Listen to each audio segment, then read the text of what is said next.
कहानी की शुरुआत होती है मीरा नाम की एक 16 साल की लड़की से, जो हिमाचल प्रदेश के एक बोर्डिंग स्कूल में पढ़ती है। पढ़ाई में टॉप क्लास, नियमों की पक्की वाली मीरा को स्कूल का हेड बनाया गया है। वो अपने साथियों की यूनिफॉर्म से लेकर उनके बिहेवियर तक पर टेढ़ी नजर रखती है, जैसे कि कोई स्कूल की ड्रेस ढंग से पहन रहा है या नहीं, कौन कहां घूम रहा है, किससे गप्पे मार रहा है वगैरह। इसी स्कूल में मीरा की टक्कर होती है श्रीनिवास उर्फ श्री से, जो हाल ही में हांगकांग से लौटा है और स्कूल में एस्ट्रोनॉमी क्लब शुरू करने का भारी जुनून लिए फिरता है। वो अपना पैम्फलेट नोटिस बोर्ड पर चिपकाने आता है और वो बोर्ड मीरा के जिम्मे था। बस यहीं से दोनों की पहली गपशप शुरू हो जाती है। मीरा गर्ल्स हॉस्टल में रहती थी, लेकिन उसका घर स्कूल के पास ही था, जहां उसकी मम्मी कभी कभार चक्कर लगा जाया करती थी। जब मम्मी घर पर होती तो मीरा हॉस्टल छोड़ घर पर ही ठहरती थी। एक दिन मीरा देखती है कि श्री टेलीस्कोप सेट कर रहा है। तारों और ग्रहों में उसकी दिलचस्पी जाग पड़ती है और वो रात में एस्ट्रोनॉमी क्लब ज्वाइन करने चली आती है।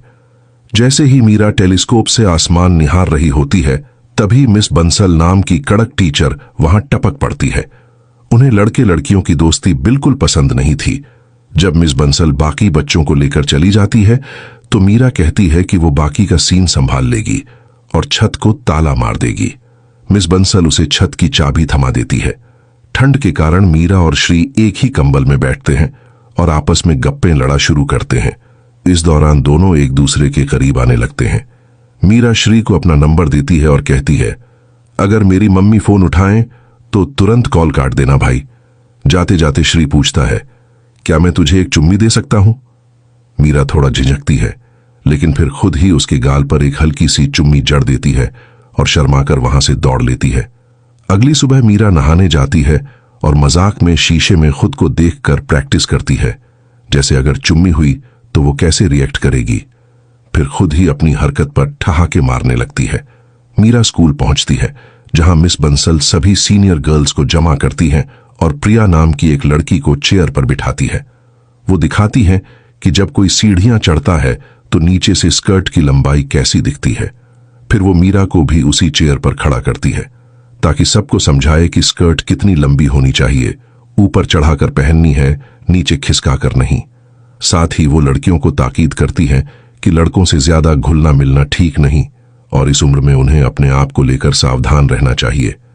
मीरा अपने घर पर शीशे के सामने खड़ी अलग अलग हेयर स्टाइल आजमाती है, देखना चाहती है कि वो किस लुक में किलर लगेगी। तभी उसकी नजर अपने अंडर आर्म्स पर जाती है, जहां बाल उगे हुए हैं। बैकग्राउंड में म्यूजिक बज रहा होता है और उसी की धुन में मीरा झूमने लगती है, लेकिन जैसे ही उसकी मम्मी आती है वो रुक जाती है। मम्मी ने उसे डांस करते देख लिया होता है तो वो खुद भी नाचने लगती है ताकि मीरा साथ नाचे, पर मीरा बिल्कुल जोश में नहीं आती। दरअसल मीरा और उसकी मम्मी के बीच बातचीत कम ही होती थी, क्योंकि मम्मी का रवैया बड़ा सख्त था। मम्मी ही उसकी वैक्सिंग वगैरह करती थी। अकेले में मीरा खुद को टेढ़ी के सहारे चिल करने की कोशिश करती है। ये उसकी अपनी खोज का हिस्सा था। रात में मीरा श्री से छिपकर फोन पर गप्पे मार रही होती है। श्री पूछता है, तेरा कभी कोई बॉयफ्रेंड रहा है? मीरा कहती है, मुझे कभी जरूरत ही नहीं लगी भाई। श्री बताता है कि हांगकांग में उसकी एक गर्लफ्रेंड थी, जिसके साथ वो कुछ महीनों तक रहा। बातचीत चल ही रही होती है कि तभी मीरा की मम्मी को कुछ आवाजें सुनाई देती हैं। वो आकर पूछती हैं, किससे गप्पे मार रही थी? मीरा कहती है, किसी से नहीं। तभी दोबारा फोन आता है और मम्मी उसे उठा लेती हैं, लेकिन कॉल तुरंत कट हो जाता है। मीरा बताती है कि वो एक दोस्त से बात कर रही थी। मम्मी फोन अपने पास रख लेती हैं। अगली सुबह वो दोबारा पूछती हैं, वो दोस्त लड़का है ना, नाम क्या है उसका? मीरा श्री का नाम लेती है। ये सुनकर मम्मी कहती हैं, श्री को घर बुलाओ, मैं उससे मिलना चाहती हूं, देखना है वो कैसा बंदा है। मीरा थोड़ा घबराई हुई होती है, कहीं मम्मी को पता न चल जाए कि उनकी दोस्ती से ज्यादा गहरा कनेक्शन है। जब श्री घर आता है तो मम्मी उससे पूछती हैं, तुम दोनों के बीच क्या सीन चल रहा है? श्री जवाब देता है, हम सिर्फ दोस्त हैं आंटी। मम्मी साफ कह देती है, से मैं सिर्फ दोस्ती तक ही इजाजत देती हूं, इससे मीरा की पढ़ाई पर कोई असर नहीं पड़ना चाहिए। बाद में मम्मी मीरा से कहती हैं, बोर्डिंग स्कूल में नया होना टफ होता है, श्री को सपोर्ट की जरूरत होगी। मीरा पूछती है, क्या मैं उसके लिए कुछ खाने को ले जा सकती हूं? मम्मी कहती हैं, उसे लंच पर बुला सकती हो। वो लड़का काफी समझदार लगता है, अपनी उम्र से ज्यादा मैच्योर है। एक दिन स्कूल में जब मीरा प्रैक्टिकल क्लास में होती है, कुछ लड़के उसकी स्कर्ट के नीचे झांकने की कोशिश करते हैं। तभी श्री वहां आता है और मीरा को सावधान करता है, बैठते वक्त थोड़ा ध्यान दे। कुछ लड़के गंदी नजरों से देख रहे थे। उनमें से एक लड़का था हार्दिक, जो मीरा को पसंद करता था। एक दिन वो गुलाब का फूल और एक कार्ड लेकर मीरा के सामने अपने दिल का हाल सुनाता है, लेकिन मीरा साफ मना कर देती है। हार्दिक को गुस्सा आता है। वो फूल और कार्ड उसके ऊपर फेंक देता है और चला जाता है। मीरा भी उसे उठाकर नीचे फेंक देती है।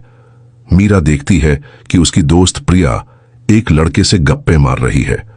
स्कूल हेड होने के नाते मीरा को रोकना चाहिए था, लेकिन क्योंकि वो खुद भी श्री से बातें करती थी, इसलिए वो कुछ नहीं कहती। धीरे धीरे मीरा और श्री एक दूसरे के और करीब आने लगते हैं। वे साइंस लैब में छुपकर एक दूसरे को चूमते हैं। ये उनका पहला फिजिकल कनेक्शन होता है। श्री एक दिन मीरा के घर लंच पर आता है। मीरा उससे कहती है, ढंग से खाना और मम्मी की मदद करना उन्हें अच्छा लगेगा। दरअसल वो चाहती थी कि मम्मी को श्री पसंद आए। खाने के दौरान श्री मीरा की मम्मी से पूछता है, जब आप स्कूल में थीं तो माहौल कैसा था? मम्मी बताती हैं, उस समय लड़के और लड़कियों के स्कूल अलग अलग होते थे। हम सिर्फ स्पोर्ट्स डे या टीचर्स डे पर मिलते थे। श्री चौंकते हुए कहता है, साल में बस 2 बार? इस पर मम्मी एक पुरानी कहानी सुनाती हैं। एक लड़का मुझे पसंद करता था। एक दिन वो चुपके से हमारे हॉस्टल वैन में घुस आया, प्रपोज करना चाहता था, लेकिन बारिश शुरू हो गई और वो पकड़ा गया। मैंने उसे मना कर दिया था। अगले दिन मीरा देखती है कि कुछ लड़के जब लड़कियां सीढ़ियां चढ़ रही होती हैं, उनकी तस्वीरें लेने की कोशिश कर रहे हैं। हार्दिक भी उसी ग्रुप में होता है। मीरा जाकर मिस बंसल से ये शिकायत करती है। बंसल कहती हैं, इसलिए मैं कहती हूं कि यूनिफॉर्म ठीक से पहननी चाहिए। मीरा पूछती है, क्या हम कुछ कर नहीं सकते? बंसल जवाब देती है, बेहतर होगा कि इसे इग्नोर किया जाए। हर वक्त हर जगह नजर रखना मुमकिन नहीं है। मीरा कहती है, अगर उन्हें सस्पेंड कर दिया जाए? बंसल कहती हैं, यह थोड़ा ज्यादा हो जाएगा। मैं प्रिंसिपल से बात करूंगी, तुम लड़कियों को समझाओ। अब मीरा के पापा भी घर आए होते हैं, तो रोज की फैमिली गपशप होती है। एक दिन मीरा और उसकी मम्मी शॉपिंग पर जाते हैं। मम्मी उसे एक नई ड्रेस दिलाती हैं, जो मीरा को थोड़ी बोल्ड लगती है, लेकिन मम्मी कहती हैं, तुझ पर किलर लग रही है। कुछ समय बाद श्री मीरा के घर आता है। बहाना पढ़ाई का होता है, लेकिन असल में वो एक दूसरे से मिलने के लिए उत्साहित होते हैं। मम्मी कहती हैं, दरवाजा खुला रखना, और नीचे चली जाती है। मीरा और श्री बैठकर किताबें खोलते हैं, लेकिन उनका ध्यान पढ़ाई पर कम और एक दूसरे पर ज्यादा होता है। श्री मीरा का हाथ पकड़ता है और धीरे धीरे उसके करीब आने लगता है। जैसे ही वो ज्यादा करीब आता है, मीरा उसे रोक देती है। वो पूछता है, क्यों? मीरा थोड़ा झिझकते हुए कहती है, मैंने पुशअप ब्रा पहनी है क्योंकि मुझे लगता है मेरे ब्रेस्ट थोड़े लूज हैं। श्री मुस्कुराते हुए कहता है, मुझे इससे कोई फर्क नहीं पड़ता। तू जैसी भी है मेरे लिए परफेक्ट है। हर लड़की को चाहिए कि उसका पार्टनर उसे वैसे ही स्वीकार करे जैसे वो है। श्री की बात मीरा के दिल को छू जाती है। दोनों एक दूसरे को गले लगाते हैं और प्यार से चूमते हैं, लेकिन जैसे जैसे पल आगे बढ़ता है, मीरा थोड़ा असहज हो जाती है, क्योंकि उसके लिए यह सब पहली बार था। वो मुस्कुराकर कहती है, थोड़ा पढ़ाई कर लेते हैं, फिर गप्पे मारेंगे। श्री का मूड थोड़ा ऑफ हो जाता है और वो कहता है, मैं थोड़ा ब्रेक लेता हूं। थोड़ी देर बाद मीरा को नीचे से बातचीत की आवाज सुनाई देती है। मम्मी और श्री आपस में गप्पे मार रहे होते हैं। मम्मी बता रही होती हैं कि उनकी भी लव मैरिज थी, स्कूल टाइम का प्यार। वो कहती हैं, हम छुप छुप के मिला करते थे। अगर मेरी मम्मी को पता चलता तो हमें खूब डांट पड़ती। जब उन्हें हमारे रिश्ते का पता चला तो वो बहुत नाराज हुई, लेकिन मैंने कह दिया कि मैं उसी से शादी करूंगी और फिर घर भी छोड़ दिया। मीरा ने श्री को समय बिताने के लिए बुलाया था, लेकिन वो मम्मी से ही गप्पे मार रहा था। मीरा म्यूजिक प्ले करके डांस करने लगती है। थोड़ी देर में श्री भी उसके साथ डांस करने आ जाता है। माहौल हल्का हो जाता है। तभी मम्मी भी डांस में शामिल हो जाती हैं। जब श्री मीरा के साथ कपल डांस करता है तो मीरा को लगता है कि उसे ये डांस नहीं आता। मम्मी श्री को डांस सिखाने लगती है, जो मीरा को थोड़ा अजीब लगता है क्योंकि मम्मी बार बार बीच में आ जा रही थी। अब स्कूल में पेरेंट्स टीचर मीटिंग होती है। मीरा देखती है कि वे लड़के जो लड़कियों की गलत फोटो खींच रहे थे, उनके माता पिता उन्हें डांट रहे हैं। यानी मीरा की शिकायत का असर हुआ था। मिस बंसल मीरा से कहती हैं, क्या तूने गौर किया कि प्रिया अब ज्यादातर विक्रांत के साथ रहती है? मीरा कहती है, हाँ, वो दोनों कूल दोस्त हैं। बंसल कहती हैं, दोस्तों को डिसिप्लिन में रखना टफ होता है, लेकिन तुझे निष्पक्ष रहना होगा। अगर लड़का ठीक नहीं है तो प्रिया को समझा। मैं नहीं चाहती कि हमें उसके घर वालों को कुछ बताना पड़े। अब मीरा और श्री इंटरनेट कैफे जाते हैं। वे वहां फिजिकल रिलेशनशिप को लेकर क्या क्या जानना चाहिए, इसकी जानकारी लेने जाते हैं। मीरा चाहती थी कि अगर कभी ऐसा कोई पल आए तो वो तैयार हो और सब सुरक्षित व समझदारी से हो। अपनी जिज्ञासा और आत्मसमझ को लेकर मीरा खुद को आईने में अच्छे से देखती है ताकि जाने कि उसके शरीर में क्या बदलाव हो रहे हैं। एक दिन मीरा कहती है कि वो प्रिया के साथ मूवी देखने जा रही है। उसने शॉर्ट स्कर्ट पहनी थी तो पापा थोड़ा चिंता जताते हैं। ऐसे पहनकर बाहर जाना जरूरी है क्या? और फिल्में तो बोर्ड एग्जाम के बाद भी देखी जा सकती हैं। मीरा कहती है, बस 3 घंटे की फिल्म है पापा, फिर पढ़ाई पर फुल फोकस रहेगा। क्या मीरा वास्तव में मूवी देखने गई थी या फिर श्री के साथ आज कुछ करने का प्लान है? जानने के लिए देखिए पार्ट 2।